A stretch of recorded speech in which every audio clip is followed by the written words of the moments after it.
دوبارہ پھر آپ کی خدمت میں حاضر ہیں. ناظرین، برداشت کا ہمارا جو گفتگو ہے وہ برداشت پر ہو رہی ہے اور بردباری پر ہو رہی ہے. تو میں علامہ صاحب سے یہی گزارش کروں گا کہ دوبارہ آپ جس موضوع پہ چل رہے ہیں اسی کو کنٹینیو فرمائیں. جی جی ضرور، شکریہ. تو جناب سیدنا صدیق اکبر رضی اللہ تعالیٰ کا یہ طرز عمل، اسی طرح حضرت جناب سیدنا امیر المومنین عمر فاروق رضی اللہ تعالیٰ عنہ کا طرز عمل جو ہے، ایک مرتبہ مدینہ منورہ میں آپ جو ہے نا رات کے وقت گشت فرما رہے تھے. ایک جو ہے نا شہر سے باہر ایک عورت جو ہے نا، بوڑھی عورت خیمے میں رہتی تھی، اپنی کٹیا میں رہتی تھی. تو آپ جب ادھر گئے نا حالات معلوم کرنے کے لیے، تو وہ عورت جو ہے، وہ عورت کیا کہہ رہی تھی کہ اللہ بھلا کرے امیر المومنین عمر فاروق کا، میں اس سے ناراض ہوں، یہ امیر المومنین بن گیا ہے لیکن اس نے میرے کبھی حال کا پوچھا نہیں ہے، میرے حال کا پوچھا نہیں ہے. یہ بادشاہ بن گیا، بادشاہ کیا امیر المومنین لوگوں کا خادم ہے، تو اس نے میرا آپ کبھی حال نہیں آ کے پوچھا، میں اس کو کبھی معاف نہیں کروں گی. حضرت جناب سیدنا عمر فاروق اس کی باتوں کو سن رہے ہیں. وہ اماں کہہ رہی ہے، اماں کو نہیں معلوم کہ یہ رات کے اندھیرے میں نہیں پتا کہ یہ کون ہے. تو حضرت جناب سیدنا امیر المومنین عمر فاروق آگے بڑھے، کہا اماں آپ مجھے وہ بتائیں گے ابھی آپ جو بات کر رہی تھی وہ کیا بات تھی؟ تو اماں نے پھر کہا کہ میں امیر المومنین عمر فاروق ان سے ناراض ہوں کیونکہ انہوں نے کبھی آ کے مجھ سے میرے بارے میں پوچھا نہیں ہے، میرے حال کے بارے میں نہیں پوچھا، میں کیا کروں، میں ان سے ناراض ہوں. سامنے سن رہے ہیں ان کی باتوں کو. تو حضرت جناب سیدنا عمر فاروق نے یہ نہیں کہا کہ اماں میں ہی ہوں وہ، یہ طرز عمل نہیں تھا. سنتے رہے، اس کی ساری شکایات کو سنا، اس کی ساری دکھ درد والی کہانی کو سنا. پھر آخر میں اس اماں سے پتہ کیا کہتے ہیں، اماں یہ جو جتنی شکایتیں تمہیں عمر سے ہیں، تمہیں جتنی بھی شکایتیں ہیں، گلے ہیں، شکوے ہیں، پریشانیاں ہیں، مجھے یہ بتا کہ اس کے عوض تو کتنے پیسے لینا چاہے گی، کتنے میں تیرا گزارا ہو جائے گا. تو وہ اماں اس دور میں کہنے مجھے 25 دینار دے دو. تو حضرت جناب سیدنا عمر فاروق نے کہا کہ اگر میں وہ 25 دینار تمہیں دے دوں تو کیا جتنی یہ عمر سے تمہیں شکایتیں ہیں، یہ ناراضگیاں ہیں، یہ تم اس کو معاف کر دو گی؟ تو عورت کہنے لگی ہاں میں کر دوں گی.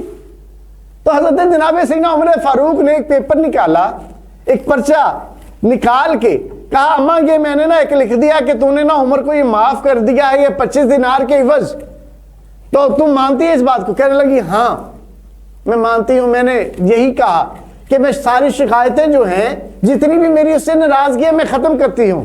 اتنے میں حضرت جناب علی مرتضیٰ کرم اللہ وجہہ اور ایک اور صحابی اور رسول صلی اللہ علیہ وسلم آ گئے اور حضرت عمر فاروق سے کہنے لگے یا امیر المومنین آپ یہاں پہ ہیں، ہم آپ کو ادھر تلاش کر رہے ہیں. تو جب اماں نے حضرت جناب عمر فاروق کو دیکھا، ان کے نام کو سنا تو پریشان ہو گئی کہ یہ میں نے عمر فاروق کے سامنے ہی ساری شکایتیں کر دی. تو پریشان ہونے لگی. تو حضرت جناب سیدنا عمر فاروق رضی اللہ تعالیٰ نے کہا اماں تمہیں پریشان ہونے کی ضرورت نہیں ہے، تو نے جو کہا سچ کہا، تو نے مجھے معاف کر دیا، یہ پروانہ میرے ہاتھ میں ابھی بھی اس بات پہ راضی ہے؟ کہنے لگی ہاں میں راضی ہوں.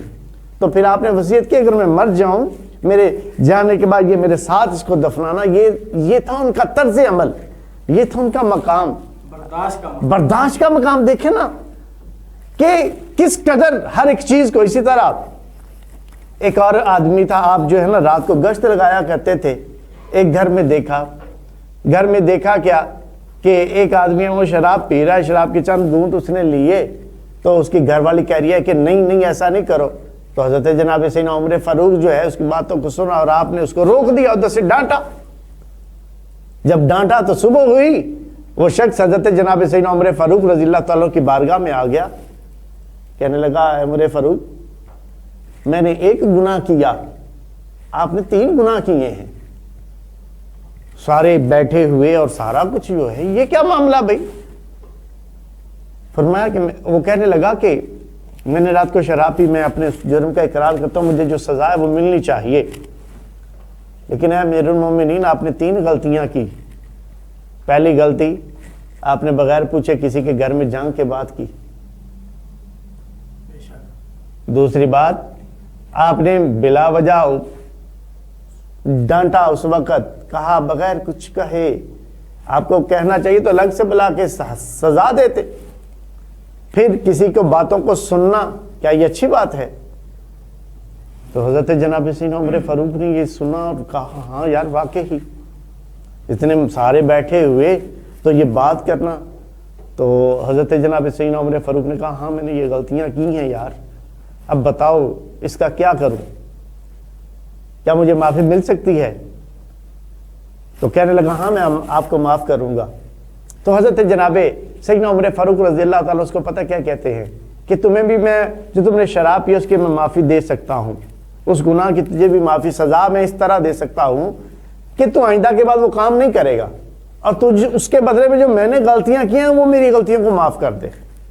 تو اس نے کہا ہاں میں آپ کی غلطیوں کو معاف کرتا ہوں اور آئندہ کے بعد میں قسم اٹھاتا ہوں کہ میں شراب کو ہاتھ نہیں لگاؤں گا. یہ اصحاب رسول صلی اللہ علیہ وسلم کی برداشت تھی کہ سامنے سن کر بھی. اسی طرح ایک جنگ کے موقع پر، واپسی کے موقع پر نا سب کو مال غنیمت ملا، تو سب کے حصے میں ایک ایک چادر آئی، چادر ایک ایک حصے میں آئی، اور حضرت عمر فاروق رضی اللہ تعالیٰ دراز کرتے تھے، جمعے کا خطبہ دے رہے تھے، آپ نے نا وہ دو چادریں ان کا ایک لباس بنا کے پہنا ہوا تھا. تو ایک آدمی خطبے کے درمیان ہی کھڑا ہو گیا ہے، عمر فاروق آپ ہمیں عدل و انصاف کی بات کرتے ہیں، کہتے ہیں کہ برابر برابر تقسیم ہونا چاہیے، آپ نے یہ دو چادریں کس سے پوچھ کے لی ہیں؟ اب وہ شہنشاہ تھے، امیر المومنین، برداشت دیکھیں. تو آپ نے فرمایا کہ بھائی اس کا جواب میں دوں کہ یا وہ چادر والا دے جس نے مجھے یہ عطا کی ہے؟ کیا بات ہے. اگر تم چاہتے ہو تو میں دوں تو میں بھی تیار ہوں. اسی وقت پھر آپ نے اپنے بیٹے کو بلوایا، کھڑا کیا، کہا میرے بیٹے کھڑے ہو. تو آپ کے بیٹے حضرت عبداللہ نے کہا کہ بھائی ہر ایک کے مال غنیمت میں ایک ایک چادر آئی ہے، میرے والد صاحب کے حصے میں بھی ایک آئی ہے، لیکن ایک سے لباس مکمل ذرا نہیں بن رہا تھا تو میں نے اپنے حصے کی اپنے والد صاحب کو دے دی ہے.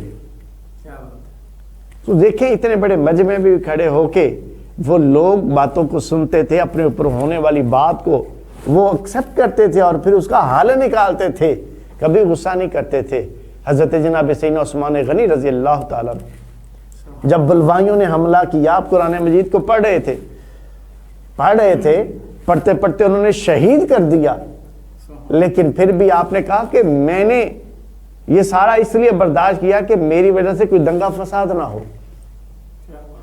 اسی طرح حضرت جناب علی مرتضیٰ کرم اللہ وجہ کے بارے میں آتا ہے کہ آپ کے امور سلطنت میں دور حکومت میں 5 آدمیوں کو گرفتار کیا گیا. کس وجہ سے گرفتار کیا گیا؟ کہ وہ سرعام کھڑے ہو کر حضرت علی رضی اللہ تعالیٰ کے بارے میں بد زبانی کر رہے ہیں، بد زبانی کر رہے ہیں. تو جب آپ کے سامنے پیش کیا گیا، آپ نے فرمایا کس جرم میں آئے ہو؟ تو بتایا گیا کہ یہ چوک میں کھڑے ہو کر آپ کے بارے میں نازیبا الفاظ کہہ رہے تھے. تو آپ نے ان سب کو معاف کر دیا، کہا ان سب کو رہا کرو کیونکہ یہ میری ذات کے ساتھ ہے تو میں اور میرا رب جانتے. تو یہ ان احباب کا، اصحاب رسول صلی اللہ علیہ وسلم کا طرز عمل تھا.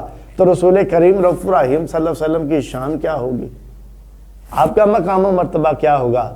اگر ہم یہی چیز اپنے گھروں میں دیکھیں، آج ہمارا کوئی چھوٹا میں بات کر دے نا تو ہم اس کو لڑ پڑتے ہیں، آپ صاحب کہ بھئی تو کون ہوتا ہے مجھے کہنے والا، مجھے زیادہ پتہ ہے. اور اگر کوئی بڑا چھوٹے کو سمجھا دے نا تو وہ آگے سے وہ بھی کسی بات کو برداشت نہیں کرتا.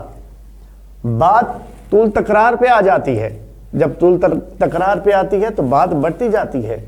آپ دیکھیں اگر ہمسائے کا حق ہے ہمسائے کے ساتھ تو ہمسائے میں بول بلیا ہو جاتا ہے، کوئی بڑی بات نہیں. لیکن جب ہم ایک بات کرتا ہے تو دوسرا اگر برداشت کر لے تو معاملہ ہی بول بلیا والا نہ بنے. بے شک. گھر میں آپ بیٹھے ہیں، کوئی ایک بات کر دیتا ہے تو دوسرا اگر چپ رہے تو لڑائی بڑھتی ہی نہیں ہے. کئی طرح کے معاملات ایسے ہیں کہ اگر آپ اس میں برداشت کر گئے اپنی ذات کے لیے، اس کا لحاظ ہی کر کے کر گئے تو آپ کے کئی ایسے معاملات جو الٹے وہ سیدھے ہو جاتے ہیں. بے شک. آپ کسی بس میں سفر کر لیں، جا کے سفر کرتے ہوئے پیار سے بھی کہنا اور غصے سے اگر کوئی کہہ دے تو آپ کہہ دینا ٹھیک ہے جی، تو اسی وقت وہ معاملہ رفع دفع ہو جاتا ہے. وگرنہ وہ مسافر وہ بھی پریشان ہوئے رہتے ہیں. زندگی میں کئی مسائلیں ہیں ایسی، کئی اس طرح کے. اب دیکھیں میں سمجھتا ہوں کہ جو بازار کے اندر ایک تاجر بیٹھا ہے نا، دکاندار بیٹھا ہے، جب وہ اس کے پاس کوئی گاہک چیز لینے جاتا ہے نا تو وہ ایک بھاؤ بتاتا ہے، ریٹ بتاتا ہے کہ لو جی یہ 500 روپے کی، تو گاہک کہتا ہے کہ 100 روپیہ میں نے دینا ہے، تو سب سے پہلے وہ وہاں سے اس کو برداشت کرتا ہے۔ جب دکاندار کے اندر برداشت نہیں ہے نا تو اپنی دکانداری نہیں چلا سکتا۔ اگر کوئی اس 500 روپیہ جب وہ بتاتا ہے کوئی 1 روپیہ بھی بتا دینا تو اس کو خوش دلی سے کہے بھائی آپ بتائیں یہ آپ نے اپنا ریٹ لگایا ہے، تو پھر معاملہ طے ہوتے ہیں۔ جب وہ آگے سے دکاندار یہ کہے نکل ادھر سے، تو کون ہوتا ہے اس کا 100 روپیہ ریٹ لگانے والا، تو پھر اس کی دکان میں کون آئے گا؟ اور ایک بات اور بتا دوں، یہ برداشت جو ہے نا یہ اسی کے اندر ہے جس کے اندر علم زیادہ ہے۔ جاہل کے اندر کبھی برداشت نہیں ہوتی، اور یہ برداشت جو ہے انسان کو اخلاق حسنہ کے جو اوصاف ہیں ان کے ساتھ متصف کرتی ہے، اور بہترین زندگی گزارنے کا طریقہ اور سلیقہ یہ ہے کہ انسان اخلاق حسنہ سے رہے۔ جب انسان اپنے اس راہ سے ہٹے گا، جب اس طریقے سے ہٹے گا تو پھر اس کو کبھی کچھ حاصل نہیں ہوگا۔ کئی طرح کی آپ کے سامنے مثالیں ہوں گی، آپ کسی کو کوئی راہ جاتے ہوئے بعض اوقات ہو جاتا ہے، کوئی غلطی سے ہو جاتا ہے یا جان بوجھ کے بھی کر دیتا ہے، کوئی غلطی سے یا جان بوجھ کے بھی اگر کوئی آپ کو تکلیف دیتا ہے نا، آپ خاموشی سے گزر جاتے ہیں نا، وہ 1 بار دے گا، وہ 2 بار دے گا، وہ 3 بار تکلیف دے گا، چوتھی بار وہ ضرور شرمندہ ہو کے سوچے گا کہ میں نے یہ کیا کیا۔ اسی طرح حضرت امام جعفر صادق رضی اللہ تعالیٰ عنہ کے بارے میں آتا ہے کہ ایک آدمی نے نا ایک آدمی کی ایک تھیلی چوری کر دی، اس کے اندر 2000 دینار تھے، تو وہ جس کی تھیلی چوری ہوئی تھی اس نے نہ آؤ دیکھا نہ تاؤ دیکھا، اس نے حضرت امام جعفر صادق کے اوپر الزام لگا دیا، نام لگا دیا، وہ جانتا نہیں تھا۔ تو حضرت امام جعفر صادق نے کہا بھائی میرے اوپر الزام نہ لگا، مجھے یہ بتا تیری تھیلی کی قیمت کیا تھی، اس میں کتنے دینار تھے؟ تو اس نے کہا 2000 دینار تھے۔ آپ نے کہا بھائی یہ اپنے 2000 دینار لے لو، تم الزام نہ لگاؤ، میں تیری بات کو برداشت کر کے آؤں۔ اب جس کی چوری ہوئی تھی جب اس نے حضرت امام جعفر صادق سے لے لیا تو کسی نے بتایا بھائی تم ان کو بات جانتے ہو، اس شخصیت کو، اس نیک بندے کو، اس ہستی کو؟ نہیں۔ کہا یہ تو حضرت امام جعفر صادق ہے۔ تو وہ بندہ بڑا پریشان ہو کے حضور آ گیا، کہنے لگا کہ مجھے معاف کر دے، میں نے تو غلطی سے آپ کو کہہ دیا، تو اب آپ یہ اپنی تھیلی واپس لے لیں۔ تو آگے سے آپ نے پتہ کیا جواب دیا؟ بھئی ہم آل رسول ہیں، آل نبی ہیں، جس کو ایک بار چیز دے دے دوبارہ واپس نہیں لیتے، جس کو ایک بار دے دیا نا واپس نہیں لیتے۔ تو وہ بندہ جس نے وہ تھیلی چوری کی ہوئی تھی، 3rd پرسن جو تھا، جب اس نے دیکھا کہ یہ معاملہ ہوا تو وہ بھی اپنی 2000 والی تھیلی جو اس نے چوری کی اٹھا کے لے آیا، کہنے لگا کہ حضور میری وجہ سے آپ کو پریشانی ہوئی، میں اس پریشانی کی وجہ سے شرمندہ ہوں۔ تو دیکھیں کس طرح حضرت امام جعفر صادق رضی اللہ تعالیٰ عنہ نے اپنے اس طرز عمل سے کس طرح لوگوں کی اصلاح کی۔ تو آج ہمارے اندر وہ سارا سسٹم ختم ہوتا جا رہا ہے۔ ہم کہتے ہیں کوئی بات کر کے جائے تو کدھر جائے۔ اللہ ہمیں بھی برداشت کی، حلم و بردباری کی جو ہے نا وہ صفت سے مالا مال فرمائے۔ ناظرین، لاما صاحب بڑی اچھی گفتگو فرما رہے ہیں اور ہمیں ان کی گفتگو سن کے اس پر عمل بھی کرنا چاہیے۔ تو ہماری گفتگو ابھی جاری رہے گی۔ ہمارے ساتھ آج ایک ننھے سناخہ بھی موجود ہیں، ان سے ہم نے حضور کی تعریف بھی سننی ہے۔ ابھی وقت ہوا ایک چھوٹے سے بریک کا، بریک کے بعد دوبارہ پھر آپ کی خدمت میں حاضر ہوتے ہیں۔